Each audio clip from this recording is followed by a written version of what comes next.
Well, some of you may know this, but in April I turned 40, and I know, I look 29, but it's true, I'm 40. And I was warned about what to expect when I turned 40, and I'm not totally sure that I believed it until it happened. See, when I was 30, I noticed some things began to change with me. I wasn't nearly as athletic as when I was in my 20s. I started gaining weight a little more quickly, and I was prone to injury more easily. That was in my 30s. But when I turned 40, things started happening that were like unexplainable.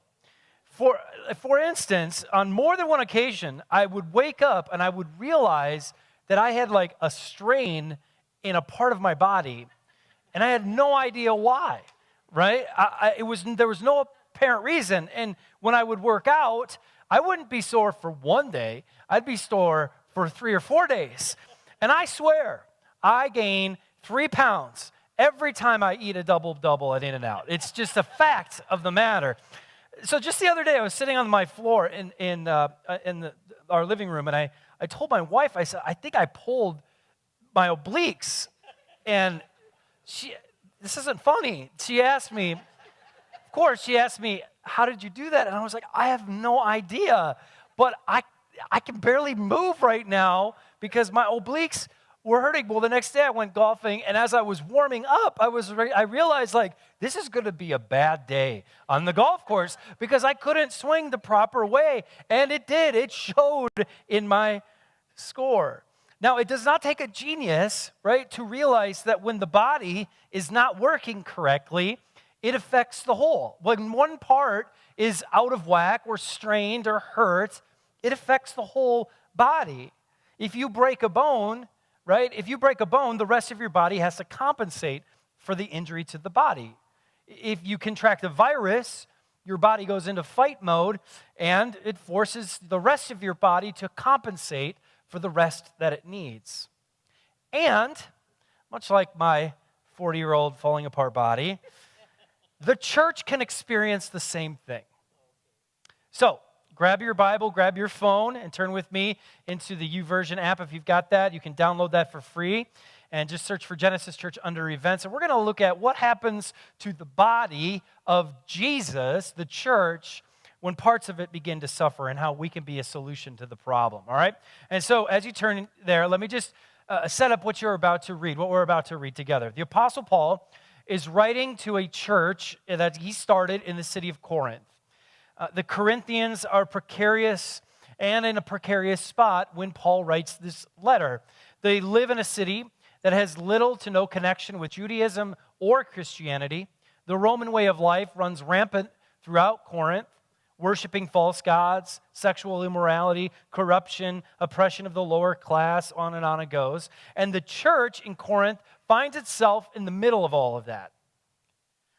One of the big problems in the church is that Paul sees that there is an unwillingness of many to move from being what we would refer to as a consumer of what is happening in the church to a contributor to what is happening in the church. So, in an effort to help them understand why their contribution is needed, Paul uses the metaphor of the body. And he says this in 1 Corinthians, starting in chapter 12, verse 18. He says, "But our bodies have many parts, and God has put each part just where he wants it.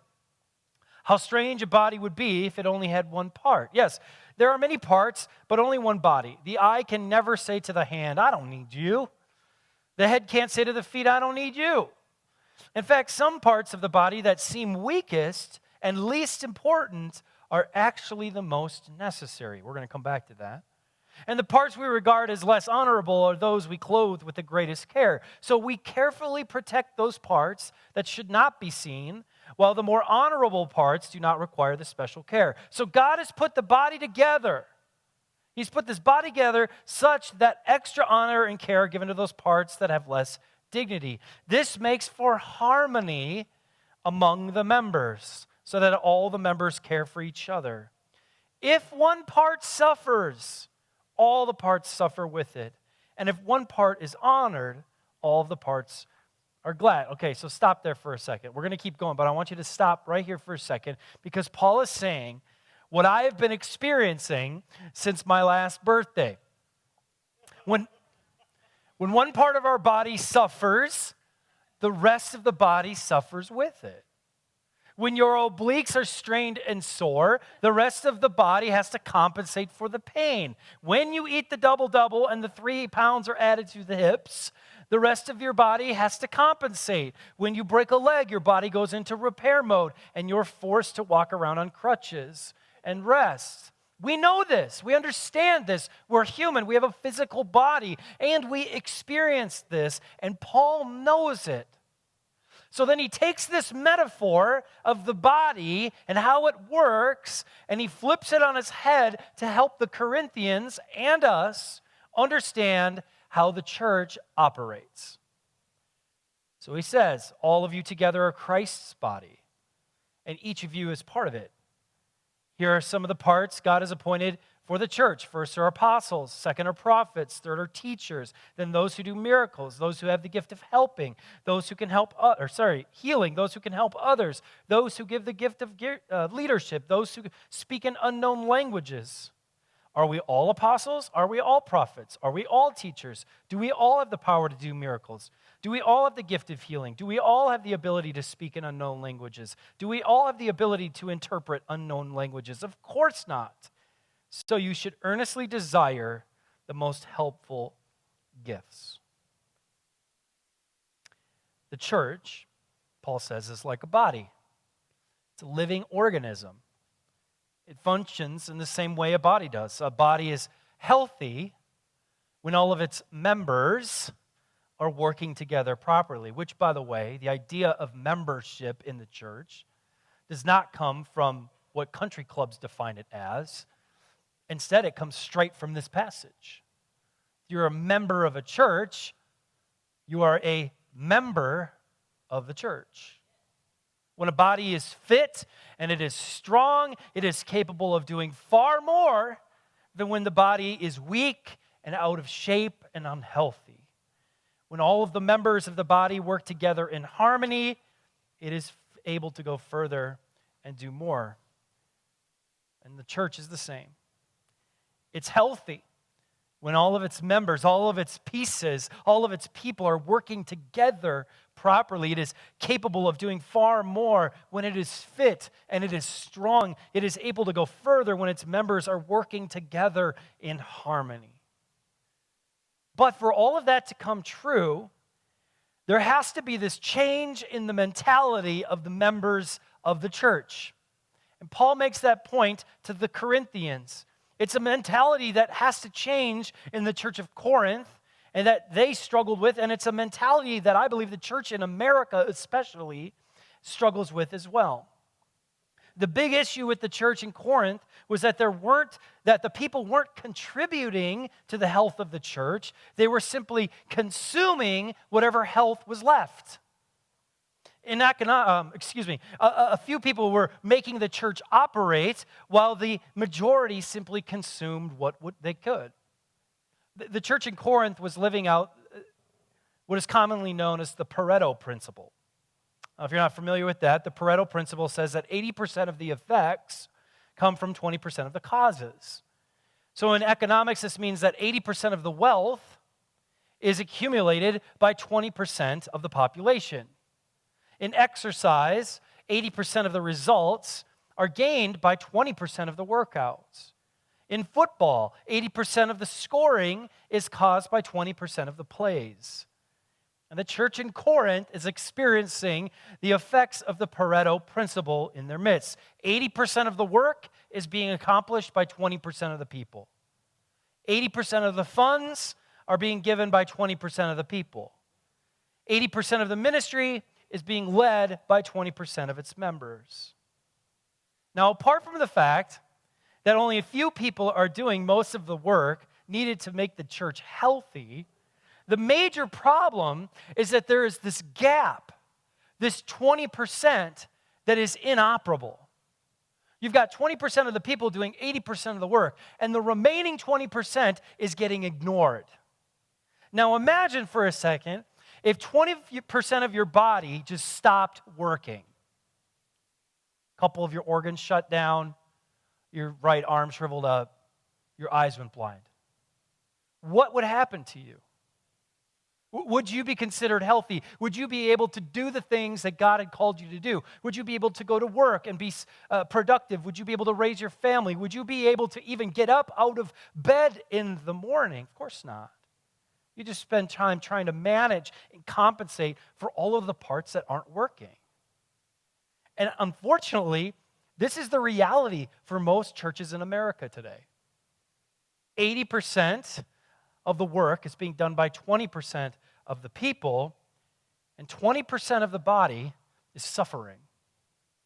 And so instead of making progress and moving forward and tackling God's dream, churches manage and they suffer, and in many cases, they die.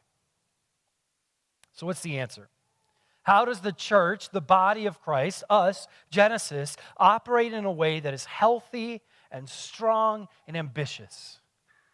Well, it means that us, all of us, who call Genesis the church that we belong to, the body that we belong to, that we must move from simply consuming whatever health might exist in this church to contributing to the overall health of the church. It means moving from this being, oh, this is your church, to this is our church. That we are a part of this together. It means moving from an observer to an owner of the church. And here's how we can do that together. Here's how we can start to become owners of what God has set into motion here at Genesis. Here's how we together, not just me, not just the leadership, not just the staff, but every single one of us can begin to contribute to the overall health of this church, that we might go further and farther into greater things that God has for us. Here's how you could become an owner. And it's actually a lot simpler than I think maybe we think sometimes. And the first thing we can do is we can move from sitting to serving. To move from sitting to serving. You have gifts and abilities and passions that are needed to keep the body healthy, to keep the church healthy and strong. Like Paul said, those passions and gifts and abilities are not all the same, but they are all needed. In addition, and I love this, he makes the point to say that it isn't the obvious gifts and abilities that are often the most important.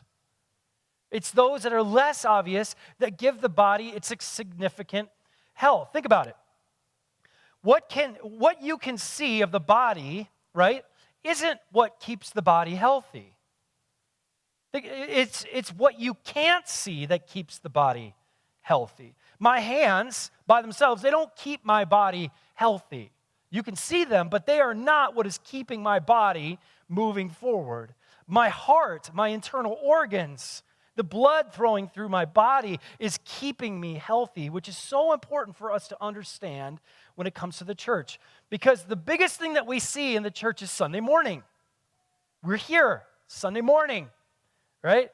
And I stand up in front and I talk, and Carmel sings, and the people play music, and there's things going on. And this is Sunday morning, and it's easy to think, well, this is what makes the church healthy. But it's not.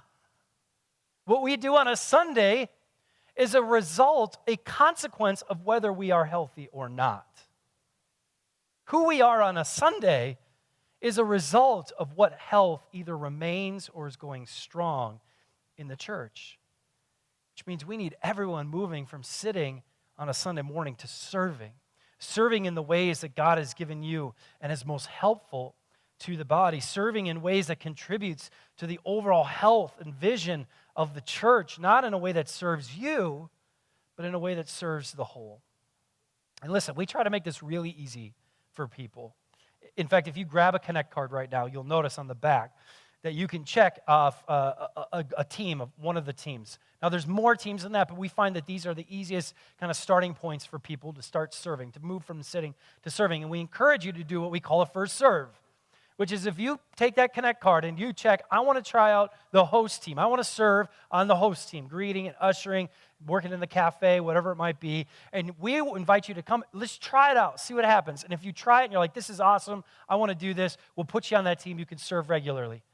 But if you go there and you're like, I forgot, I don't like people, and I don't want to look at them when they come through the doors, we'll say, hey, look, we have this tech team, and you don't have to talk to anybody. You can just sit in front of a computer and do the thing. We'll give you another opportunity. We want you to find the place where you can serve in the greatest capacity to contribute to the overall health of the church. Does that make sense? Yeah. So we want you to do that. If you're not serving in this church in some capacity, do not delay. Do not delay. We need you.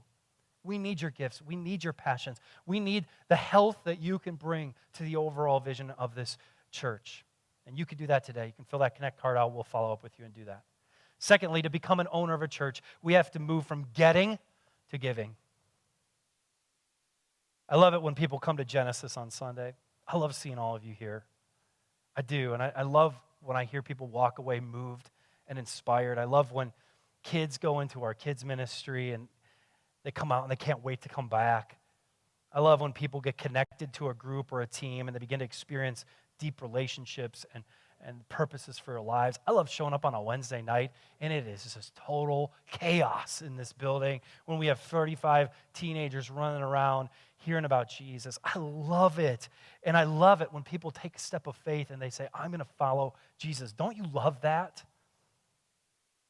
But here's the deal. We will always exist to make those things happen as a church, but they don't happen unless at some point all of us together move from getting from the church to giving to the church. Sundays and kids ministry and groups and teams and our building and all of the things that go on in this place, all of it, the staff that lead it and manage it, it all costs money. It's a reality. The government doesn't pay for it. I don't pay for it all. Our leadership team doesn't pay for it all. It's a group of people saying, we want to be a healthy church. And for us to be healthy, we have to be able to maintain that with the funds that God is giving to us. But if the church is composed of people who are getting and not giving, it stops being healthy. It just does. If only 20% of the people in a church are giving 80% of the finances, the church will always struggle, which is something that we as a church have experienced almost from day one. And by the way, all of us are called to give and be generous. That's true, but some of you have what is called the gift of generosity.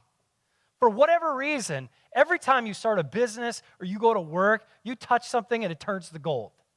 And you can't explain it, but you make money, and you know how to make money, and God has given you the opportunity to be more generous than what most people could.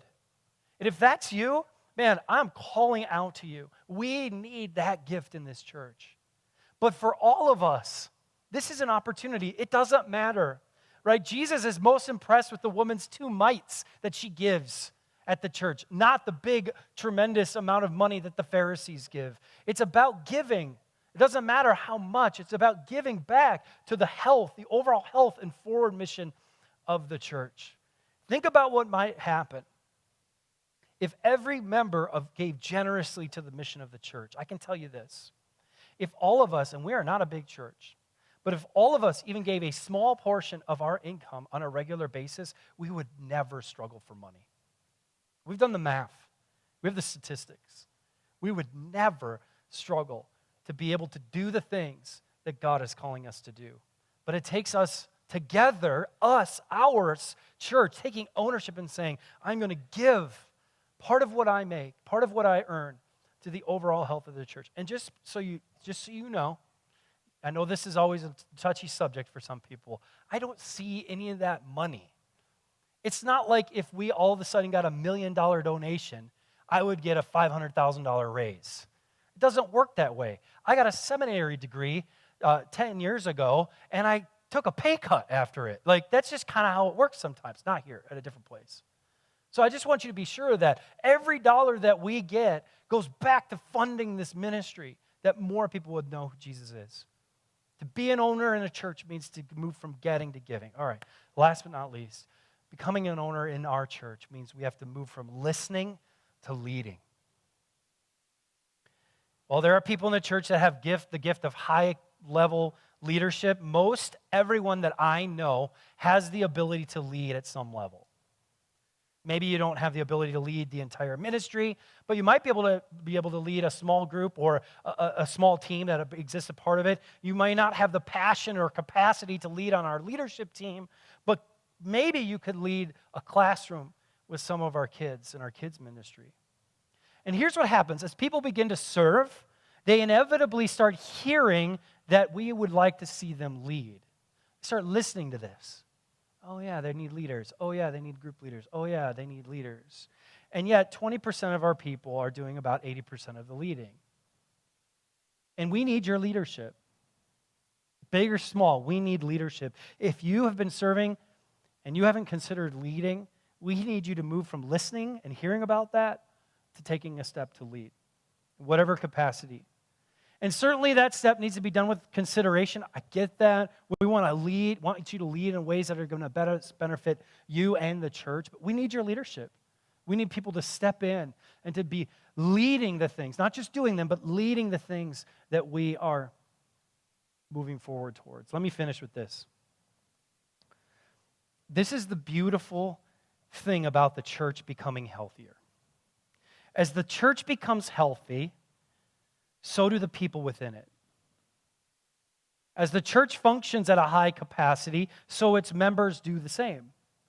Right? In other words, serving, giving, and leading doesn't only make our church healthier, it actually makes you healthier. We grow in our love for others. We grow in our generosity. We develop our abilities, further solidifying our purpose in this world. So I want you for a minute to imagine what Genesis could be if 100% of its people, its members, its owners were serving and giving and leading at some level. Imagine what we might be able to do if we stopped consuming and we started contributing. Imagine the impact we might have if we took ownership and we saw that the body needed us, because in the end, the church needs you. We need you. We need you bad. God has called you here for a specific purpose. He has called all of us together for a specific purpose, and that is to see greater things done in this world. But for us to do that, it means that we can't just sit, we got to serve. We can't just get, we got to give. And we can't just listen, we got to lead. We have got to be together on this. We've got to say, hey, you know what? This isn't your church. This is my church. This is our church. And God has called us to a city that is in great need of His love and His affection and His compassion. And the healthier we get as a church, the further we can go together to see greater things happen in this world. Do you believe that? Do you believe that? This is the church. In the end, this series is about God doing great things in and through its people. And we've talked about a lot of things, but in the very end, it means us coming together and saying, we are getting after what God wants to do in our world.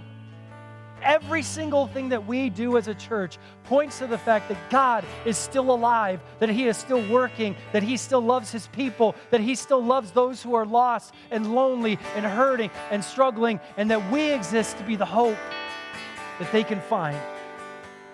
Listen, I believe that God has great things in store for Genesis. And I look around in this room and I see people who have so much to offer, have so much to give, have so many passions and opportunities and gifts and abilities to contribute to where God is leading us. And I'm calling us today to commit to do that, to see greater things in this world, because the God of this city, desires to see those great things in the world. And here's what I want you to do. I want you to stand to your feet. Come on, stand to your feet. And we're going to sing about that. We're going to sing about the great things that God that we worship has done and will do. Let's sing together.